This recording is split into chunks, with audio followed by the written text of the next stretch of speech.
वटपौर्णिमेच्या दिवशी सूर्योदयापूर्वी उठून स्नान करावे आणि स्वच्छ वस्त्रे परिधान करून शिव पार्वती व सावित्री मातेची भक्तिभावाने पूजा करावी. यामुळे घरात सकारात्मक ऊर्जा वाढते असे मानले जाते. 2. वडाच्या झाडाला जल, दूध आणि अक्षता अर्पण करून हळद कुंकू वाहावे. वटवृक्षाला त्रिमूर्तींचे स्वरूप मानले जाते. 3. वडाच्या झाडाभोवती 7, 11 किंवा 21 प्रदक्षिणा घालत कापसाचा दोरा गुंडाळावा. प्रत्येक प्रदक्षिणेदरम्यान पतीच्या आरोग्य व कुटुंबाच्या सुखासाठी प्रार्थना करावी. 4. सावित्री सत्यवानाची कथा संपूर्ण श्रद्धेने वाचावी किंवा ऐकावी. हे व्रताचे मुख्य अंग मानले जाते. 5. ओम नमः शिवाय मंत्राचा 108 वेळा जप करावा. यामुळे मन शांत होते आणि आध्यात्मिक शक्ती वाढते असे मानले जाते. 6. महामृत्युंजय मंत्राचा जप करून पतीच्या दीर्घायुष्यासाठी प्रार्थना करावी. 7. शिवलिंगावर जल, दूध आणि बेलपत्र अर्पण करावे. भगवान शिवांची कृपा प्राप्त करण्यासाठी हा उपाय शुभ मानला जातो.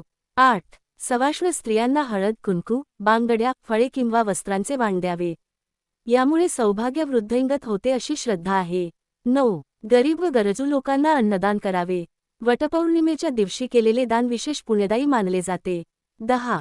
गाईला हिरवा चारा, भाकरी किंवा गूळ खाऊ घालावा. यामुळे घरात सुखद समृद्धी येते असे मानले जाते. 11. पक्ष्यांना धान्य टाकावे आणि पाण्याची व्यवस्था करावी. जीवमात्रांप्रती करुणा दाखवणे हे मोठे पुण्य मानले जाते. 12. मुंग्यांना साखर किंवा पीठ टाकावे. हा उपाय अडथळे दूर होण्यासाठी केला जातो. 13. घरातील वडीलधाऱ्या व्यक्तींचा आशीर्वाद घ्यावा. त्यांचे आशीर्वाद जीवनात प्रगतीसाठी महत्त्वाचे मानले जातात. 14. पती पत्नीने एकत्र देवदर्शन करून एकमेकांच्या सुखद समृद्धीसाठी प्रार्थना करावी. 15. घरात तुपाचा अखंड दिवा लावावा. यामुळे नकारात्मकता दूर होऊन शांततेचे वातावरण निर्माण होते. 16. संध्याकाळी लक्ष्मीमातेची पूजा करून श्रीसूक्त किंवा लक्ष्मी मंत्राचा जप करावा. 17. तुळशीमातेची पूजा करून तिला जल अर्पण करावे. तुळशी पूजनामुळे घरात मंगल वातावरण राहते. 18. आपल्या क्षमतेनुसार वस्त्रदान, अन्नदान किंवा दक्षिणा द्यावी. दान हे व्रताचे महत्त्वाचे अंग मानले जाते. 19. दिवसभर शक्य तितके सात्विक विचार ठेवावेत आणि राग, वादविवाद टाळावेत. 20. पितरांच्या स्मरणार्थ प्रार्थना करून त्यांच्या आशीर्वादाची याचना करावी. 21. घरातील देवघर स्वच्छ करून सुगंधी फुले अर्पण करावीत. स्वच्छता ही लक्ष्मीप्राप्तीचे एक महत्त्वाचे साधन मानली जाते. 22. संध्याकाळी चंद्रदर्शन करून चंद्राला अर्घ्य द्यावे आणि कुटुंबाच्या सुखासाठी प्रार्थना करावी. 23.